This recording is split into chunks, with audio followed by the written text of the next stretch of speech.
Welcome to பிரியமான சமையலறையில் பிரியா. இந்த வாரம் ஃபுல்லாகவே விநாயகர் சதுர்த்தி ஸ்பெஷல் தான் போயிட்டுருக்கு.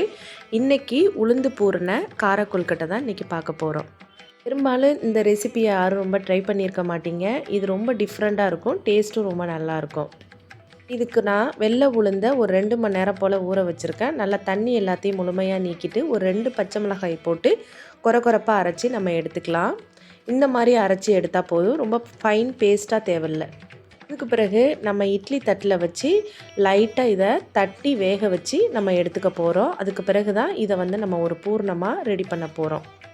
இது போல் தட்டி இட்லி பாட்டில் வச்சு அவிச்சு இதை தனியாக எடுத்துக்கலாம். இந்த கேப்பில் நம்ம மேல் மாவு ரெடி பண்ணிடலாம். இப்போ நம்ம மேல் மாவை ரொம்ப பிகினர்ஸ் கூட செய்யக்கூடிய ஈஸியான மெத்தடு தான் நான் சொல்கிறேன்.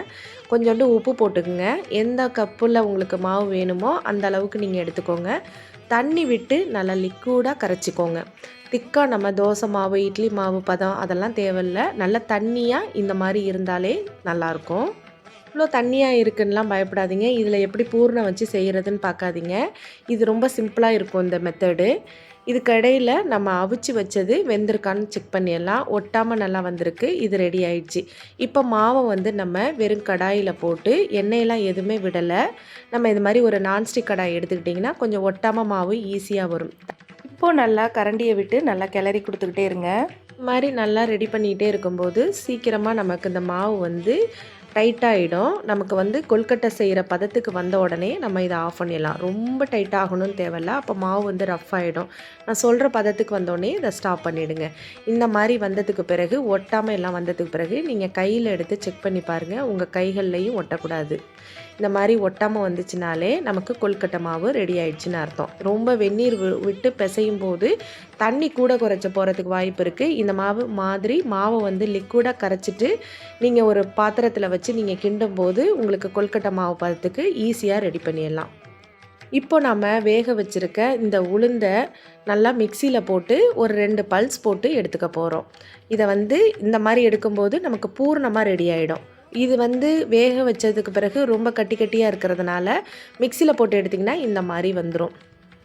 இப்போ பூர்ணம் ரெடி பண்ணிடலாம். ஒரு கடாயில் கொஞ்சம் போல் எண்ணெய் விட்டுக்கிறேன். எண்ணெய் விட்டதுக்கு பிறகு நம்ம ஒன்று ஒன்றா சேர்த்துக்கலாம். இதில் நான் கொஞ்சமாக கடுகு சேர்த்துக்கிறேன். அடுத்தது கொஞ்சம் போல் பெருங்காயம் சேர்த்துக்கலாம். நம்ம பச்சை மிளகாய் இஞ்சி வேறு எதுவும் சேர்க்க வேணாம். நம்ம ஏற்கனவே நம்ம பச்சை மிளகாய் போட்டு நம்ம உளுந்தில் அரைச்சிருக்கிறதால அந்த காரமே போதுமானதாக இருக்கும். இப்போ நம்ம உளுந்தை மிக்சியில் போட்டு பல்ஸ் எடுத்து வச்சுருக்கிறத நல்லா போட்டு கிளறி கொடுத்துக்கலாம். இதில் தேவையான அளவு உப்பு சேர்த்துக்கலாம். நம்ம உளுந்தில் உப்பு சேர்த்து அரைக்கலை. நீங்கள் உப்பு சேர்த்து அரைக்கிற மாதிரி இருந்ததுன்னா இதில் பார்த்துட்டு சேருங்க. இப்படி கட்டியாக இருக்கிறது போல தான் இருக்கும். நீங்கள் கரண்டியாலேயே மசிச்சு விட்டிங்கன்னா நல்லா சூப்பராக பூர்ணமாக ரெடி ஆகிடும். ஒரு 1/4 ஸ்பூன் அளவுக்கு மஞ்சத்தூள் இதில் சேர்த்துருக்கேன். வேணான்னு நீங்கள் இதை அவாய்ட் பண்ணிடலாம். அடுத்தது கொஞ்சம் போல் கொத்தமல்லி இலைகள் சேர்த்துக்கலாம். நம்ம கருவேப்பிலை சேர்க்க வேணாம். ஏன்னா அது எடுத்து வைக்கிறது மாதிரி இருக்கும். கொத்தமல்லி இலைகளை சேர்க்கும்போது இது எல்லாமே ஒன்று சேர்ந்தாப்புல வந்துடும். அடுத்தது நிறைய தேங்காய் துருவல் சேர்த்துக்கோங்க. அவ்வளோதான். இதை நல்லா கிளறி கொடுத்தீங்கன்னா சூப்பரான ஒரு கார பூரணம் ரெடி ஆகிடும். ரொம்ப டிஃப்ரெண்ட்டாக இருக்கும். உளுந்தில் செஞ்சது மாதிரியே இருக்காது சாப்பிட்றதுக்கும் பார்க்குறதுக்கும். இனிப்பு கொழுக்கட்டை சாப்பிட முடியாதவங்க இந்த மாதிரி கார கொழுக்கட்டையாக செஞ்சு சாப்பிடுங்க. ரொம்ப டேஸ்ட்டாக இருக்கும். ரொம்ப ஹெல்த்தியான ரெசிபியும் கூட. உளுந்தில் செய்கிறதுனால நல்லா பாயில் பண்ணி சாப்பிட்றோம். அதனால் ரொம்ப நல்லாயிருக்கும். இது விநாயகர் சதுர்த்தின்னு இல்லை, எப்போ நீங்கள் செஞ்சாலும் இந்த மாதிரி ஒரு பிரேக்ஃபாஸ்ட்டை ஹெல்த்தியாகவே நீங்கள் எடுத்துக்கலாம். அவன் நல்லா நைஸாக திரட்டிட்டு அதுக்குள்ளே ஸ்டஃபிங்கை வச்சு நம்ம கார்னர் எல்லாத்தையும் லைட்டாக நம்ம மடித்து கொடுக்கும்போது பூரணம் வெளியில் வராமல் இருக்கும். இது போல் எல்லாத்தையும் ரெடி பண்ணிக்கோங்க. ரெடி பண்ணிவிட்டு நம்ம இட்லி பானையில் வச்சு நம்ம அவிச்சு எடுத்துக்கலாம். பெரும்பாலும் இந்த கொழுக்கட்டை யாரும் ரொம்ப பேர் ட்ரை பண்ணியிருக்க மாட்டீங்க. இதை நீங்கள் ட்ரை பண்ணி பாருங்கள். ரொம்ப சூப்பராக வரும். நம்ம மாவு சுடு தண்ணி ஊற்றி பிசையும் போது எவ்வளோ சாஃப்டாக இருக்குமோ அதே மாதிரியே மாவை தண்ணியாக கரைச்சிட்டு செய்யும் போதும் அதே சாஃப்ட்னஸோடையே இருக்கும்.